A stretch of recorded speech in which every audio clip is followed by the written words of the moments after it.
Rereading what I said in my last intervention in last February, I'm almost tempted to limit my present statement to just 10 seconds. Everything I said last time is still true, but it all got much worse.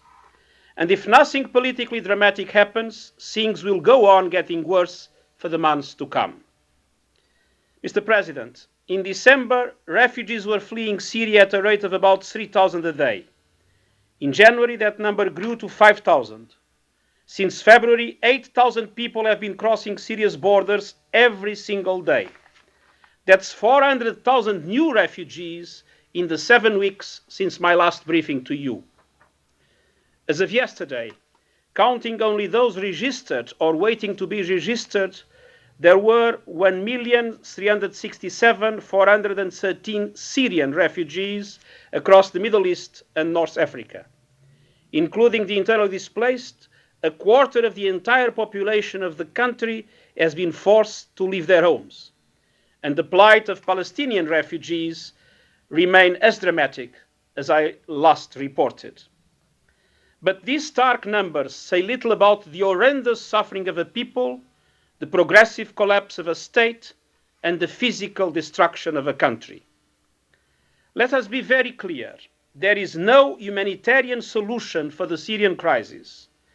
That is why it is so dramatic that we are not even seeing an inch of progress towards a political solution. And so we, as humanitarians, are forced to go on planning for the impossible.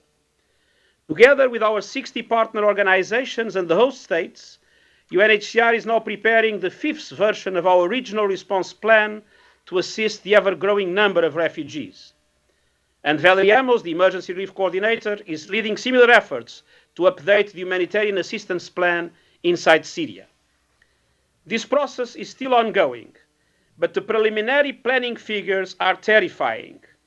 If nothing changes at the present rhythm, there may be up to 3.5 million Syrian refugees by the end of this year, and probably up to 6.5 million people in need of humanitarian assistance inside the country.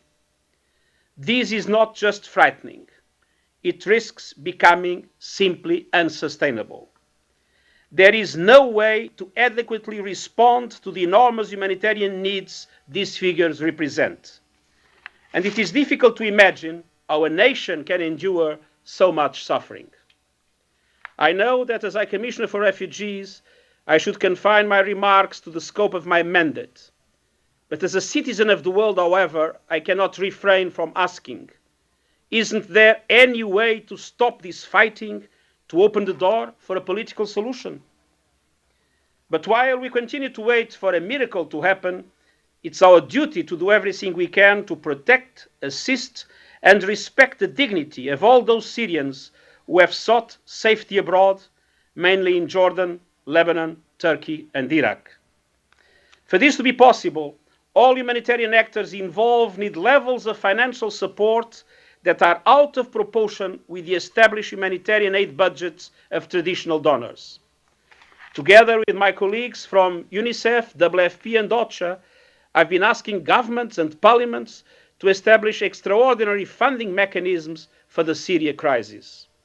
And I'm also extremely grateful for the generous recent contribution from the government of Kuwait to multilateral aid agencies, and hope others will follow this example. We cannot let the Syrian people down.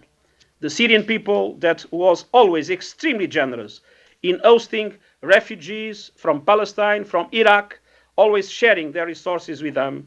They now need our support. Mr. President, Syria is much more than a humanitarian crisis. In my last intervention before this Council, I spoke about the real risk of the conflict spilling over across the region and of the situation escalating into a political, security, and humanitarian disaster that would completely overwhelm the international response capacity. The first step necessary to avoid such an escalation is for the international community to provide massive support, especially to the two countries that are most dramatically impacted by the Syrian conflict and the refugee outflow it has caused, Jordan and Lebanon. All of Syrian neighbors need international solidarity, And one should not forget that Turkey, in particular, has been making an enormous financial investment of more than $750 million just in direct assistance to over 300,000 Syrian refugees. However, Jordan and Lebanon, each hosting about a third of the registered refugee population in the region, must be provided with especially solid support. For Lebanon, the Syrian crisis has become an existential threat. The population has grown by more than 10% if one counts the registered Syrian refugees alone. Most of them are staying in the country's poorest regions. But taking into account refugees who are not seeking registration and Syrian migrant workers, some even estimate that up to a quarter of the population of Lebanon may now be Syrian. Refugees are staying with local families and scattered across nearly 1,200 different towns and villages.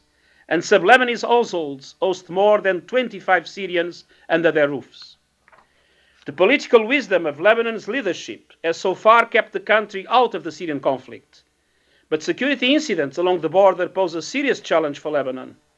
And in addition to facing dire economic consequences because of its neighbors' internal turmoil, Lebanon has not received any direct international support over the past many months. This has to change urgently.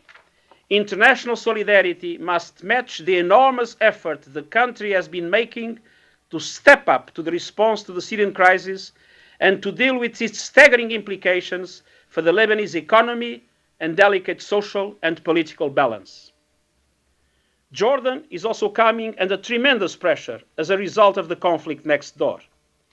Completely dependent on energy imports and with water scarcity becoming a major problem, the Jordanian economy was struggling already before turmoil broke out in Syria. But the situation has become increasingly fragile since 2011. Like in Lebanon, the Syria crisis has caused a significant drop in revenues from trade, tourism, and foreign investment, compounded by the impact of a very large refugee influx. Jordan's economic indicators are worrying, with unsustainable public and external deficit levels, and the country has had to apply tough austerity measures. My appeal to the international community is to extend the massive financial support Jordan needs, with the understanding that its economic adjustment requires sufficient flexibility to prevent levels of social unrest that could entirely jeopardize the stability of the country. I know, Mr. President, from the experience of my own country, what austerity means and what impact it has on society. But in Jordan, the regional context is infinitely more fragile than in Southern Europe, and the social and political risks are incomparably higher. Mr. President, helping Syria's neighbors deal with the human fallout of this terrible conflict is crucial for preserving the stability of the entire region. This is not just another refugee crisis. What happens in Syria and in the neighboring countries potentially has much wider, even global implications. By keeping their borders open to thousands of refugees fleeing day after day, Jordan, Lebanon, Turkey, and others are doing an extraordinary service to the international community. Failure to give these countries the support they need to continue providing sanctuary to so many suffering Syrians would not only mean to abandon a people and a region, it would be the world's blindness to its own best interests. Thank you very much. I thank Mr. Guterres for his briefing, and I'll give the floor to Ms. Zainab Hawa Bangura. Madam, you have the floor.